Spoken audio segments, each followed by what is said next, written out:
आज हम बात करने वाले हैं कनेक्टिंग लिंक के बारे में। कनेक्टिंग लिंक दैट मीन्स कुछ ऑर्गेनिज्म जो है एक ऑर्गेनिज्म से दूसरे ऑर्गेनिज्म के बीच कनेक्ट करने का काम करते हैं, तो हम कनेक्टिंग लिंक के बारे में बात कर रहे हैं। ओके, तो यहाँ पे हम देखते हैं कनेक्टिंग लिंक में हम देख रहे हैं क्या है, एक्टिनोमाइसिटिस। एक्टिनोमाइसिटिस जो है वो कनेक्ट कर रहा है किसको, बैक्टीरिया एंड फंगी को।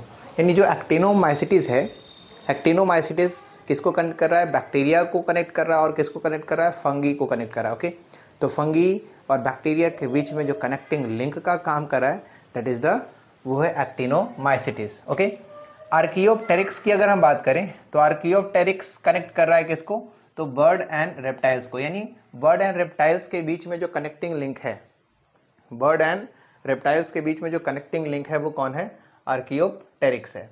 इसके बाद है ब्लैनोग्लोसस। ब्लैनोग्लोसस किसका कनेक्टिंग लिंक है, तो Chordata and non chordate. Non chordate and chordate के बीच में जो कनेक्टिंग लिंक का काम कर रहा है वो कौन कर रहा है, ब्लैनोग्लोसस कर रहा है ना। तो ब्लैनोग्लोसस क्या है, connecting link between Chordata and non chordate. Okay, इसके बाद है क्या, चिमेरिया। तो जो चिमेरा है ये क्या कर रहा है, तो bony fish and cartilage fish. Bony fish and cartilage fish के बीच में जो कनेक्टिंग लिंक का काम कर रहा है वो कौन है, चिमेरिया है। यानी chimaera is a connecting link between bony fish and cartilage fish. इसके बाद है यहाँ पे क्लब मॉस। ओके, तो ये जो क्लब मॉस है, ये क्लब मॉस क्या कर रहा है, ब्रायोफाइट एंड टेरिडोफाइट्स के बीच में। यानी जो ब्रायोफाइट्स प्लांट्स होते हैं और जो टेरिडोफाइट्स प्लांट होते हैं, इन दोनों के बीच में जो कनेक्टिंग लिंक का काम कर रहा है वो कौन है, तो क्लब मॉस है। यानी club moss connecting link between bryophytes and pteridophyte. Okay, इसके बाद है साइकस। साइकस जो कि एक प्लांट है, ये कनेक्टिंग लिंक है किसका, टेरिडोफाइट्स एंड जिम्नोस्पर्म के बीच। टेरिडोफाइट्स एंड जिम्नोस्पर्म के बीच जो कनेक्टिंग लिंक है वो कौन है, साइकस है। ओके, इसके बाद देखते हैं ग्नेटम। तो ग्नेटम क्या कर रहा है, gnetum is a connecting link between gymnosperm and angiosperm. Gnetum जो एक प्लांट है, ग्नेटम जो एक प्लांट है, ये कनेक्टिंग लिंक है किसके बीच में, कनेक्टिंग लिंक है तो जिम्नोस्पर्म एंड एंजियोस्पर्म। जिम्नोस्पर्म और एंजियोस्पर्म के बीच जो कनेक्टिंग लिंक का काम कर रहा है वो प्लांट है कौन सा, वो है ग्नेटम। कौन सा है, ग्नेटम है। इसके बाद है नियोप्लीना। नियोप्लीना कनेक्टिंग लिंक किसके बीच में है, एनिलिडा और मोलस्का के बीच में।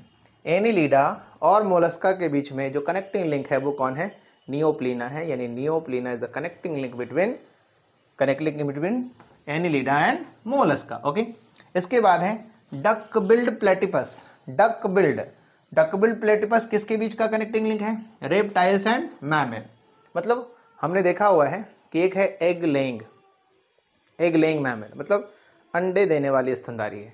तो डकबिल प्लेटिपस जो होता है वो एग लेइंग करता है, एग लेइंग मैमल है।